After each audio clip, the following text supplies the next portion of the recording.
Good morning and welcome to the NBA Daily for November 21st, 2025. I'm Dave DuFour here with Es Baraheni. Coming up, LaMelo Ball might want out of Charlotte. We're going to talk about that a little bit. We've got injuries all over the NBA. And our man, Josh Robbins, the legend, was in Orlando. We're going to talk to him.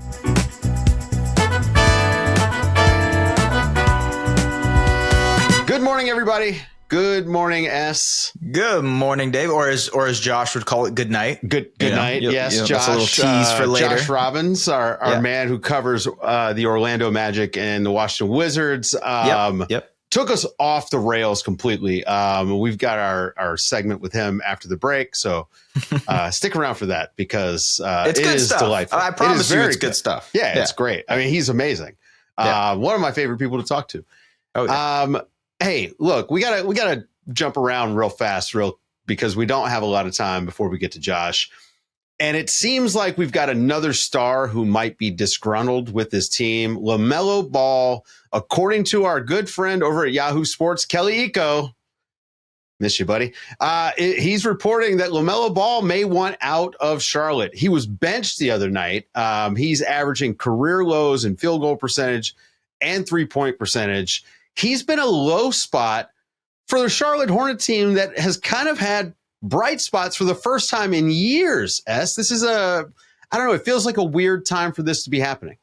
Yeah, what Kelly also reported is that, the Hornets, while they're not necessarily rushing to trade LaMelo Ball, they're also in some sort of way open to this conversation.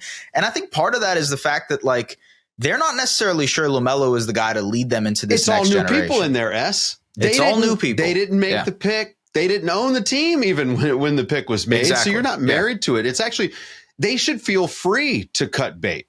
Yeah, absolutely. And on top of that, look, they have a lot of young talent outside of LaMelo now that they can build with. And this is the perfect type of group. If you think about Con Knipple, who, in my opinion, is leading the race for Rookie of the Year right now. The two other rookies that they've signed in Zion James and Ryan Kalkbrenner, who are rotation players for them at this point. Brandon Miller, who's injured, but hopefully will come back and be an additive piece for them. They're kind of building without LaMelo while having LaMelo on the roster. And so that group, in my opinion, Dave, is sort of the perfect group to bring another lottery pick to. So you think of this stacked 2026 draft. You have an opportunity to add, a Darren Peterson, an AJ DeBonsa, a Cam Boozer, one of those, massive pieces to a group that already looks like they're building. I'm not surprised that this is happening with LaMelo. Mm-hmm. The thing I'll throw out to you is, who do you think would want LaMelo Ball? Man, that is the $50 million question. It's a little bit like Ja. Right? It is. He doesn't play. And this is why the Hornets had to build without him in mind. He doesn't play enough. Yeah, they don't know when he's going to be available. Right. Yeah. Yeah. And also when he does play, he's a little bit of a space to get at sometimes. I don't know if he's going to be the best player on a good team ever. I don't know if he's going to be the second best player on a good team because his decision making sometimes you just don't know what's going to happen. As amazing of a talent as he is and creative, he also sometimes does some of the dumbest stuff you've ever seen on a basketball court. Yeah. So it's a good question about his value. I think we're going to find out a lot here in the next few weeks because between him, obviously we've heard rumblings about Ja Morant, Anthony Davis. We're going to know a lot about a bunch of guys' value around the league. But all of these guys are guys who don't play. Yeah, guys who don't play. And also, I think the other part to that is with this new structure of the CBA, I think teams are a lot more hesitant to go after that star who's not necessarily a star. The guy who isn't your number one option, trading tons of picks for that guy or using salary to go out and get that guy. It's not as clear cut of an option as it was maybe 4 or 5 years ago, as it is today to go out and risk things, to go out and trade for a LaMelo Ball, a Ja Morant, an Anthony Davis. You didn't mention him, but potentially a Trae Young, knowing that you got to extend Trae.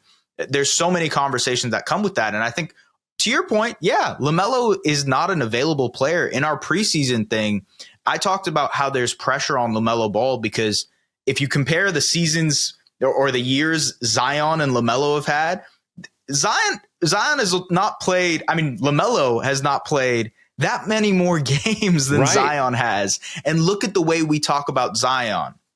Distressed asset. No one is going to trade for him. Nobody relies on him. There's no reliability there for him to be healthy. I think a lot of the same things apply to LaMelo Ball on top of what you mentioned. LaMelo's just skinny. He's skinny. Yeah. Well, yeah, sure. That's the only difference. If he didn't have like a fit looking body, we would say the same stuff about him. Yeah. Yeah. That's a good point. And look, on top of that, like the decision making is tough. Whatever team trades for LaMelo, if this ends up being the case and he does get traded, he has to go to a place that like can harness those powers, right? You are this incredible creator, but can you work within a system to do that? Sure. Can you be a guy who can like really raise the level of an offense while also being this crazy 3-point shooter, guy who can knock down one-legged threes? But wait a second. You have to but harness it's funny. that. So did you see the clip of our John Krasinski? He was on Zach Lowe's live podcast up in Minneapolis. The president of the United States. John Krasinski relays a story about how the Timberwolves, they interviewed, in that draft, they interviewed a bunch of players. They land on Anthony Edwards, but one of the things where they asked LaMelo Ball what he wanted to do after he was done playing basketball, he said he wanted to be president of the United States of America, which more realistic now than I guess it is. Maybe felt then, but he is a reality television star. Technically, if you watch the Ball Brothers, he's done that. Nobody watched that show. Let's be for real. As everybody is hurt in the NBA. Yes. Yeah. There were only 4 games on Thursday night because they're loading up the schedule on Friday for the NBA Cup. But if you go through the list, Clippers, Magic, no Kawhi Leonard, no Paolo Banchero.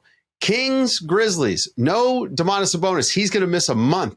No Ja Morant. He's still out. Philadelphia 76ers and the Milwaukee Bucks, no Embiid, no Giannis for the Bucks. And then Atlanta, San Antonio, no Trae Young, no Victor Wembanyama, no Stephen Castle, no Dylan Harper. Man, we are, the conversation around injuries right now is all about soft tissue and just there's too many miles and whatnot. But I will say this, we are seeing the depth of the sport in a way because of all these injuries. I mean, like every single night we're getting some new guy that just steps up and does something. I mean, we talked a lot on the show about Dennis Jenkins, Naquan Tomlin, who, is starting for the Cavs yesterday. I don't know, man. I'm not sure that there's a solution here for the NBA if they're not going to come down off the 82 game number.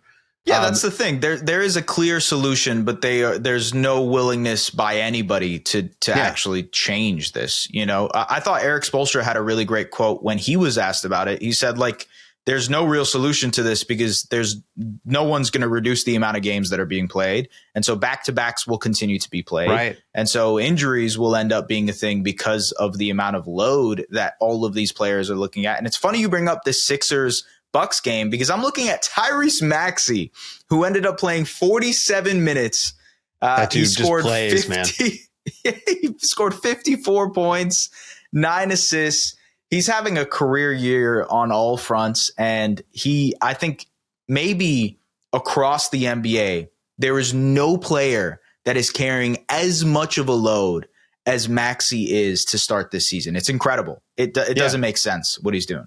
If we were making an MVP shortlist, like 5 guys, he's on it. Throw him in there. Yeah. I think he is just if you look at the numbers that he's putting up, which are prodigious, they're winning games. And he's far and away their most important player. I mean, he is the usage rate is through the roof.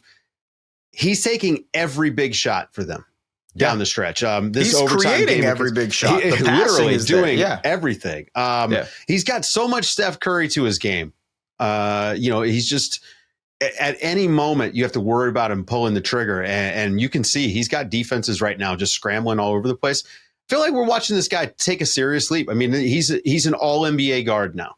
Yeah. Yeah. No. And it's funny because like he plays for Philly and Sixers fans will have been used to another guy who like just laid everything out on the floor, who was a guard in Allen Iverson. He was one of my favorite players growing up. And Maxey has become one of my favorite players because of that. Like he just puts it all out on the floor.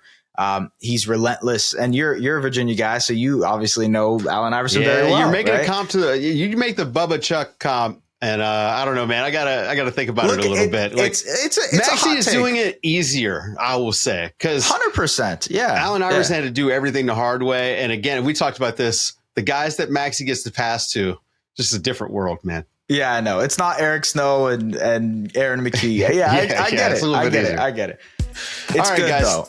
Yeah, stick around, guys. After the break, Josh Robbins. He's going to take us on a journey.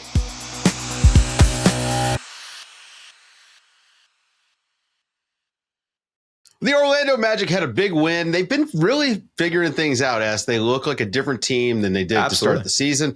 Yeah. And the man, the myth, the legend, Josh Robbins was in Orlando to see the Orlando Magic just blow out the Clippers. Not much of a game for you last night, Josh, but how about the Magic? 5 of 6, won the last couple without Paolo, looking pretty good lately.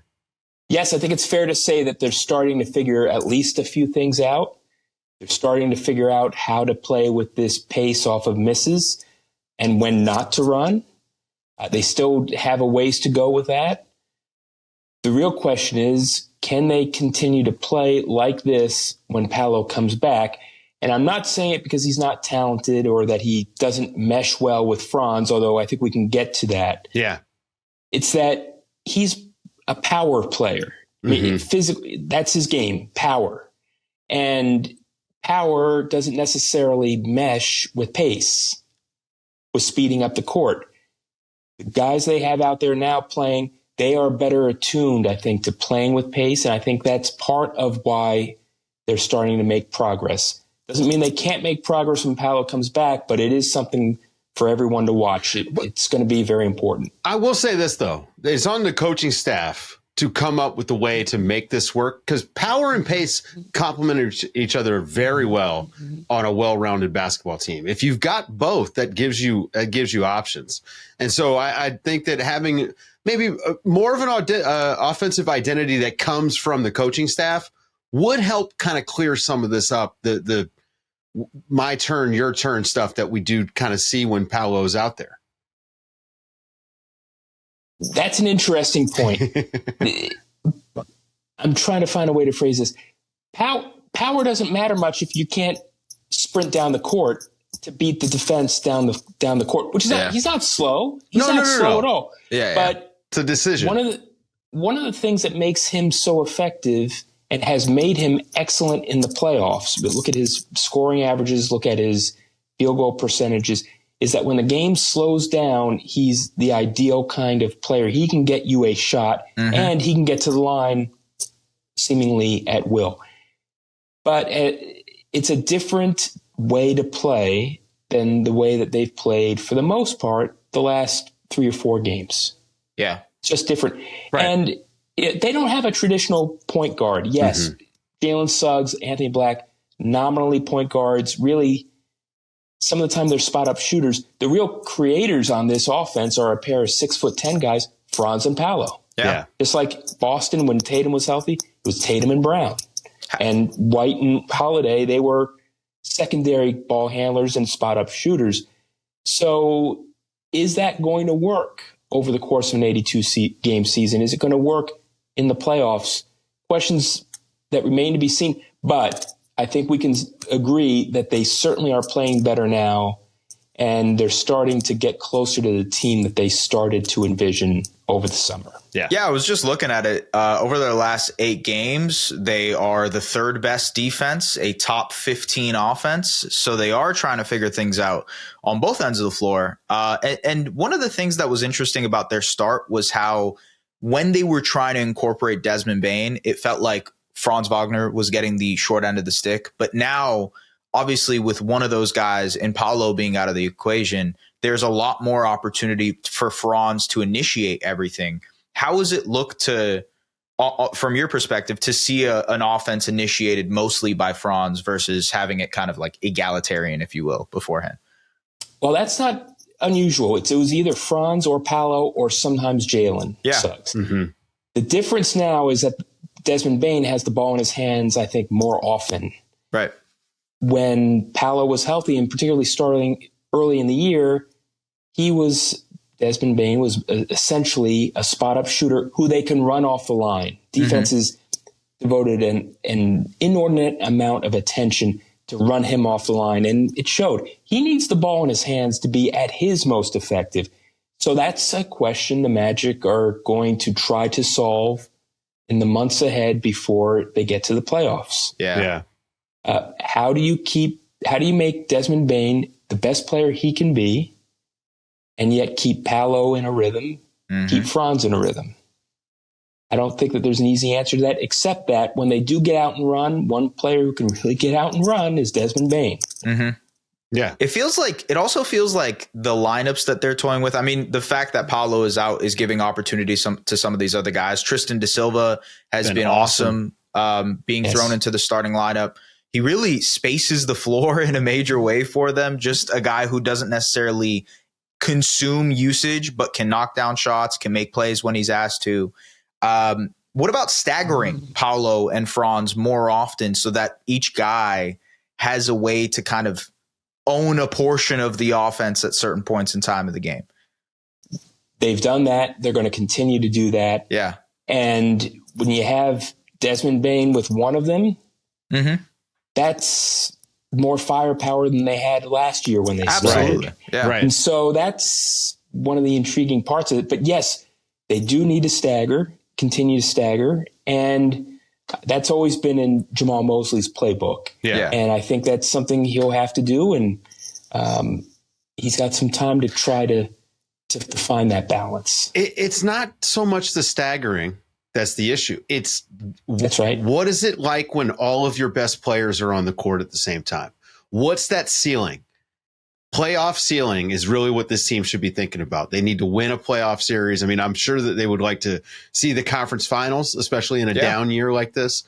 And what does it look like when your five best guys are out there? Paolo clearly is one of their two best guys.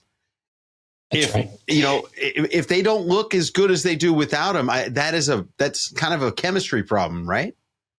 No, I think it's more the fact that Franz and Paolo can be ball dominant players, right? But more than anything else, they don't have enough shooting. Yeah. Yes, 100%. But that's why Da Silva is so important for them, right? He can knock down. That's exactly right. Yeah. But okay, so you have to have Jalen on the floor because he's a force multiplier for them in so many intangible ways, starting with defense. So that's Jalen. He's on the floor. Desmond Bane on the floor. Franz Wagner on the floor. Paolo on the floor. Wendell Carter Jr. He's playing. Can't hide Tristan da Silva as the sixth man on the court with the other five at the same time. Right. So there's just not enough shooting. As my man Steve Clifford always used to say, your shooting is your spacing. They only guard you if they believe you out to as distance. much as they respect you, right? Yeah, exactly. That's right. Yeah. That's right. And so in the starting five, now the starting five has been good. Has been good, particularly once Jalen Suggs started to feel a little bit more confident with his knee. But come playoff time, you need more than two capable three-point shooters out there. Yeah. And that's the question that they're going to face because they're just not there yet. Maybe down the road, Paolo, Franz become those lights out shooters from distance. They're not there yet, though. And come playoff time against like a Cavs defense that has Evan Mobley and Allen on the court at once, that's a problem. Yeah. It's a problem. I mean, personally, I think Goga, just play Goga more. Some of his shooting might be theoretical. And maybe, yes, I might have an agenda there, but I think, more Goga would be good for the team.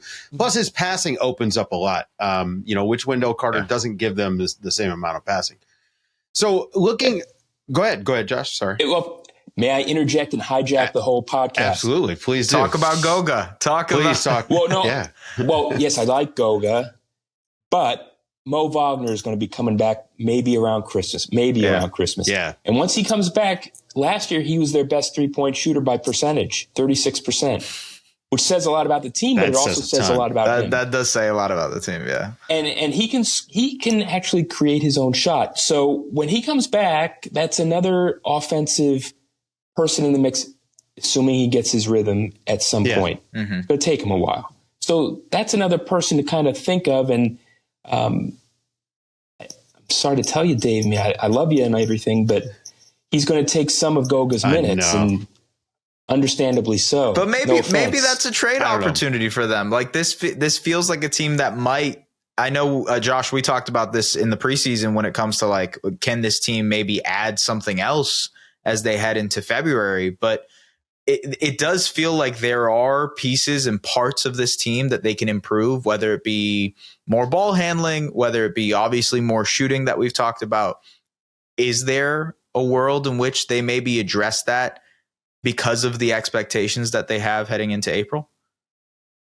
I think they're going to look to improve the team. Mm-hmm. Okay. The biggest misconception about the Magic over the last two years, and it got out to the public, and the public drew a conclusion, is that they never made calls come trade deadline time. Yeah. They never made calls. That arguably they didn't even really talk when they got calls. That's the perception. That's not accurate. Yeah. That's not accurate.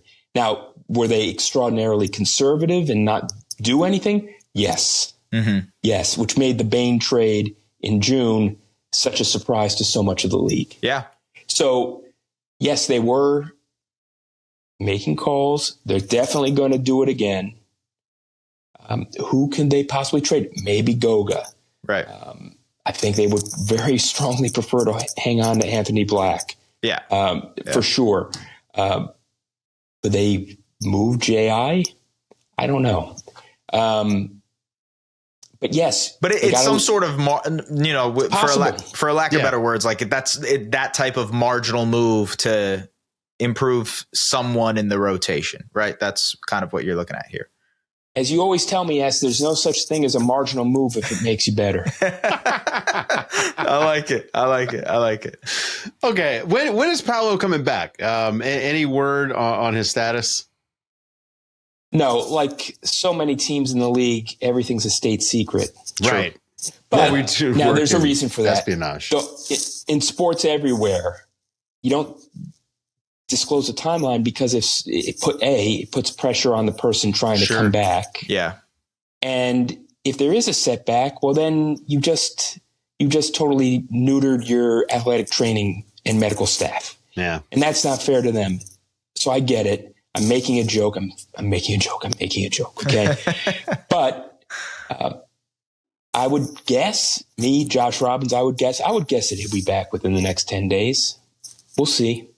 But I don't think they're going to let him get back out there if he's still feeling even a twinge of things, because it's the kind of thing you got to get solved and not let recur.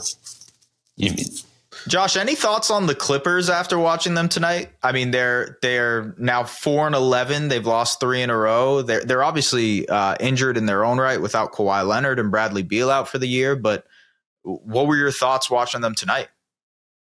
Yeah, that was a bad performance. And that was a team that should have been relatively well rested with a couple of days between games. Yeah, Harden looked really good. As always against these guys, they were always against the Magic. But where else? I'm just looking at the box score here. I know that's great podcast viewing and listening. Where else is the offense? Oh, nowhere else. Yeah. I mean, where else is it going to create? Bogdanovich. Yeah, it was bad. Yeah, it was not not who he typically has been. CP3. Looked like he was totally out of rhythm, something that I've almost never seen from him. And then who else do they have on that roster who was healthy tonight, who could contribute in a shot creation way? No one. Yeah. And that's why the Beal injury is such a disappointment to them. Mm-hmm. In addition to the human factor, it's rough.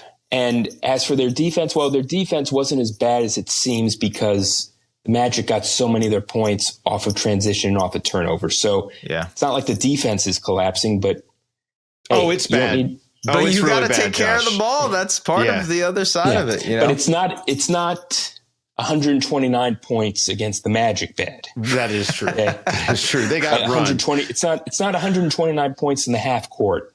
That's more about their age, Josh. than their defense. I mean, being old is really starting to show on the Clippers quite a bit. You mentioned Chris Paul being out of rhythm. It's because he's not playing really. He's in and out.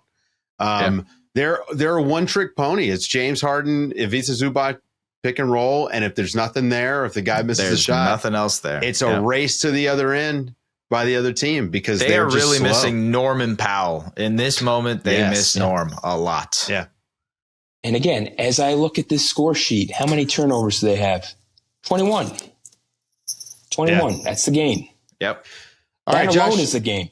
Yeah. Any thoughts? Any final thoughts before we get out of here? Well, I'm grateful to be here, and I would like to be a more frequent guest. Of course. Yeah. I need to get into a rhythm too. That's right. Josh, the Raptors are playing the Wizards tomorrow for an NBA Cup game. We didn't even get a chance to talk about that. You got a preview for that? Raptors, Wizards, what do we watch out for? Raptors are just going to win this game, right? I think the odds would say that the Raptors are going to win the game. I mean percentage odds. I don't mean odds from an odds maker. Yeah, sure. Of course. If the guy, it's fascinating. We were talking about this here in the arena tonight. I'm still in the arena, and it is tonight. We're tape delaying. I don't mean to blow our kayfabe. Kayfabe, but the Wizards have some very interesting elements. Alex Sarr is much improved. Oh yeah, absolutely. Yeah. And not only with his production, but how he's playing is much different. He's actually shot diet is completely changed. Shot diet's different. Seeking out physicality is different. Keyshawn George, who already showed that he was an NBA player easily last year. Well, he's upped his game. Yeah. So they're not uninteresting. No, have they been not. good? No, they clearly have not been good. But the emergence of those two players and the play of Trey Johnson gives them hope. Yeah. Oh yeah. Yeah, they're building some hope. They're building some. That's for sure. They definitely got a bright future. Out in the lottery. Well, that's a whole other story. They've done everything that they can with the tools that they have to have a future. Yeah. Right. I think that's true, but you need more than that. And they had the second pick in the Sarr draft. Actually, seems like it's turning out to be better than it was thought of 6 months ago. Oh yeah. But the sixth pick in this last draft, Trey Johnson's a good shooter, but he's not the franchise-changing person they need. They've got to have lottery luck. Yeah. They just do. Yeah. Yeah. By the way, if you compare Sarr's numbers to Evan Mobley, second season, pretty favorable, actually. Pretty close. If we're just going to go number to number, right? Like no context there. Pretty close. Better shooter coming out of out of college. He's looking good. Yeah. All right, Josh Robbins, thank you so much. Appreciate you staying up late. And yes, you will be back, of course. And not just on Slam and Jam, by the way. We want you here on the Daily, too. Yeah. I would love that, but I also want my peeps on the Slam and Jam. I want to reconnect with them. I have a very special bond. Yes. I have a very special bond. All right. Thank you, Josh Robbins. Yeah. Thank you. Like Andy Kaufman and Letterman, or Angie Dickerson and Carson. That's it. That's exactly what I was thinking. Exactly. Those are the See, that's where I have that kind of humor on tap. If you guys just let you cook. Yeah. Let me cook. Yeah. Thank you, Josh. Thank you, Es Baraheni. I'm Dave DuFour. This has been the NBA Daily. Thanks for waking up with us.